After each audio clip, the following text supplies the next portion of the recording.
Today we're going to be talking about God's cure. This is a whole lecture series that I have on a main verse. I can't give you the background on it, but I'm just going to show you one of God's cure.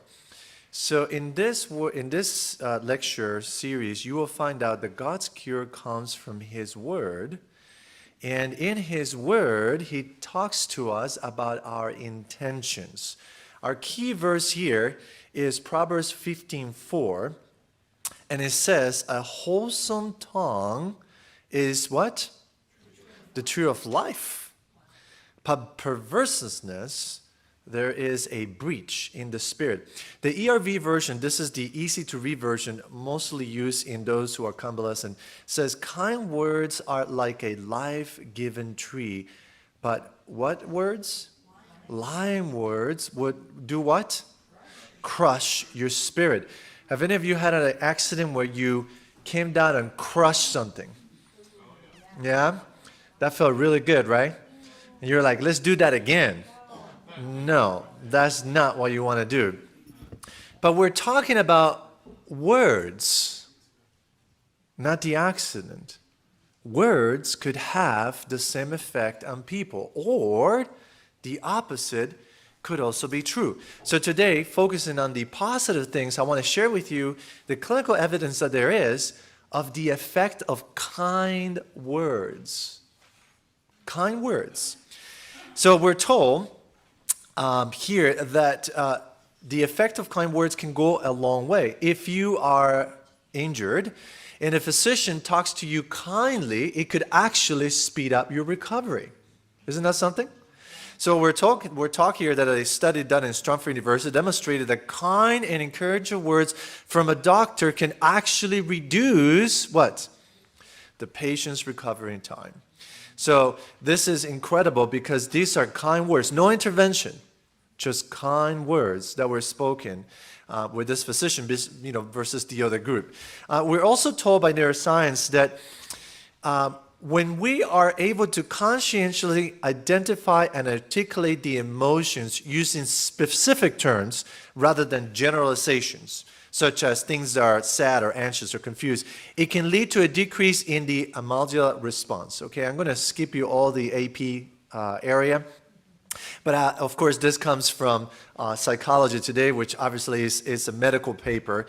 But I'm just going to give you the summary here that when we activate another part of our brain with kind and positive words, namely the Broca and the Wenskens area, this in transition enables the person to engage in a more mindful and self-aware approach to the emotions, fostering a calm and more reflective state of mind.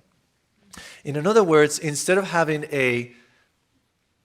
how do I put it in things that would be easy to understand? Instead of having a pity party with yourself, and you can begin to focus on the areas that are there, and this will lead you to make good decisions rather than rush decisions because you find yourself in a pity party. Does that make sense? And so you might justify, well, because everybody has been so mean to me, I need to have this extra tub of ice cream. That's a bad choice. Does that make sense? You might think, wait, the extra tub of ice cream might increase my type 2 diabetes and give me a heart attack. Now you're thinking. You see what I'm saying?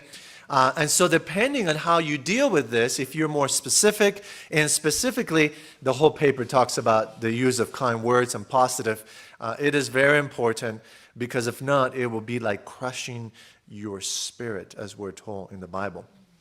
Well, we're also told that according to the psychologist James Penberger, using words in self-disclosure, that means writing things out, it can help traumatized people express feelings, discover meaning, and gain positive, similar to therapy. Additionally, this I found very interesting, reading poetry and stories. No, they're not going to tell you to read the Bible because, it's a psychologist writing an article in Psychology Today.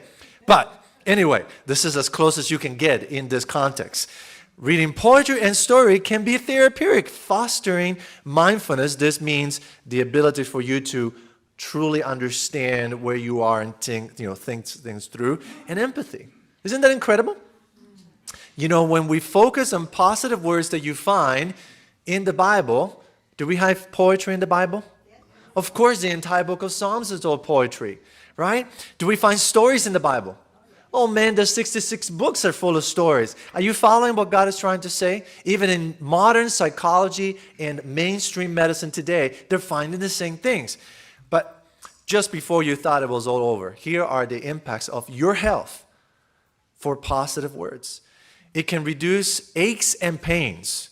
Folks, this is not somebody's story. This is clinical studies that show that with positive, kind words, you can reduce aches and pains. It can actually lead to better cardiovascular improvement, okay? Because of the fact of not having this increased hormones levels in your blood and more of the cuddle hormone. This is a key word, especially for females. This could substitute chocolate, which actually activates the same kind of hormone, okay? Kind words. And it actually can lead to long life and self-esteem.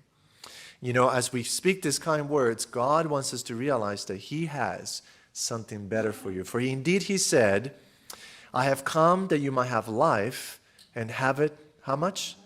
More abundantly.